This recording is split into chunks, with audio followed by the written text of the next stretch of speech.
Welcome to Kapoor classes all students. आज हम पढ़ेंगे पार्ट्स ऑफ स्पीच।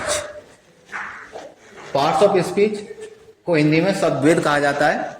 जैसे अंग्रेजी में जितने भी शब्द हैं उनको वाक्यों में कार्य एवं प्रयोग के विचार से 8 भागों में बांटा गया है। इनमें से प्रत्येक को पार्ट्स ऑफ स्पीच कहते हैं, जो 8 प्रकार के होते हैं।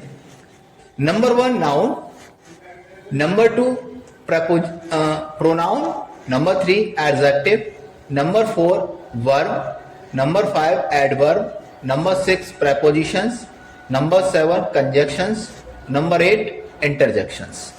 तो इनके विषय में बारी बारी से हम जानेंगे, जो इस प्रकार है। नंबर 1 नाउन, संज्ञा, जिसे हिंदी में संज्ञा कहते हैं।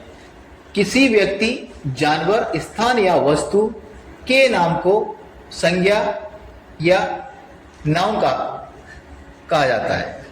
और अगर कोई बच्चा इसको इंग्लिश में याद करना चाहे इसकी डेफिनेशंस, तो उसके बारे में डेफिनेशन ये है, a noun is a name of a person, animals, place और थिंग। जैसे राम एक पर्सन है, आगरा एक प्लेस है, कैट एक एनिमल है, पेन एक थिंग है, एटसेट्रा और भी हो सकते हैं। पॉइंट नंबर 2 पर है प्रोनाउन, जिसको हिंदी में सर्वनाम कहा जाता है। प्रोनाउन वह शब्द है जो किसी नाउन के बदले में प्रयुक्त होता है, या फिर कह सकते हैं प्रोनाउन वह शब्द है जो नाउन के स्थान पर आता है।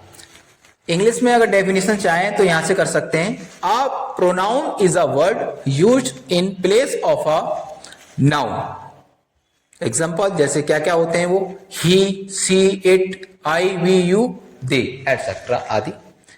उसके बाद पॉइंट नंबर 3 पे आते हैं। एडजेक्टिव को हिंदी में विशेषण कहते हैं। जैसे एडजेक्टिव वह शब्द है जो किसी नाउन या प्रोनाउन की विशेषता बताता है। इसकी इंग्लिश में डेफिनेशंस हैं, an adjective qualifies a noun और अ प्रोनाउन। जैसे गुड, अगर कोई पर्सन अच्छा है तो हम उसको गुड कह सकते हैं, गुड उसकी क्वालिटी बता रहा है। बैड बुरा, रेड लाल, अगर कोई कलर का इश्यूज है तो वहां रेड, बिग बड़ा, स्मॉल छोटा और फैट मोटा, एटसेट्रा आदि।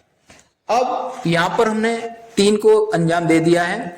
उसके बाद नंबर 4 पर आता है वर्ब। तो अब कराते हैं नंबर 4, इसको इरेज करना पड़ेगा क्योंकि अब हमारे पास स्पेस नहीं है, इसलिए हमें इसको साफ करना पड़ेगा। उसके बाद कराते हैं।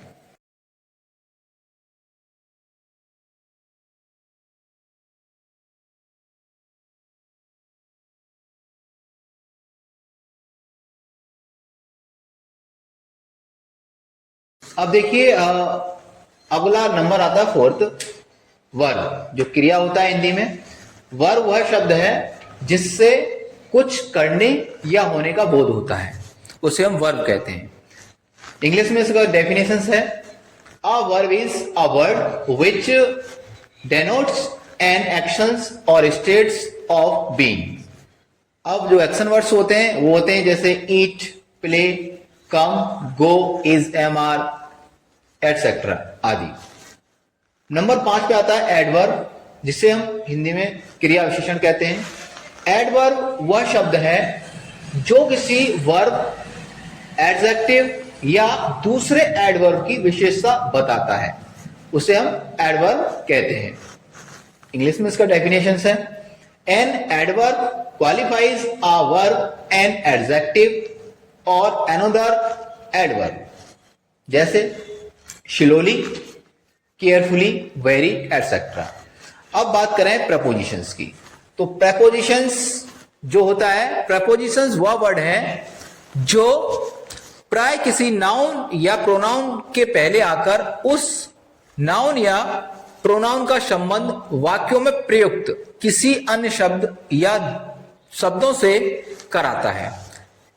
क्या क्या हो सकते हैं प्रेपोजिशंस? इन हो सकता है, एट हो सकता है, ऑन हो सकता है, फ्रॉम हो सकता है, टू हो सकता है, बाई हो सकता है, ऑफ हो सकता है, और भी बहुत सारे हो सकते हैं। उसके बाद आता है नंबर 7 पे कंजक्शंस। कंजक्शन वह शब्द है जो शब्द या वाक्यों को जोड़ता है। इंग्लिश में इसको डेफिनेशन है इसकी, a conjunction is a word which joins words of sentences together.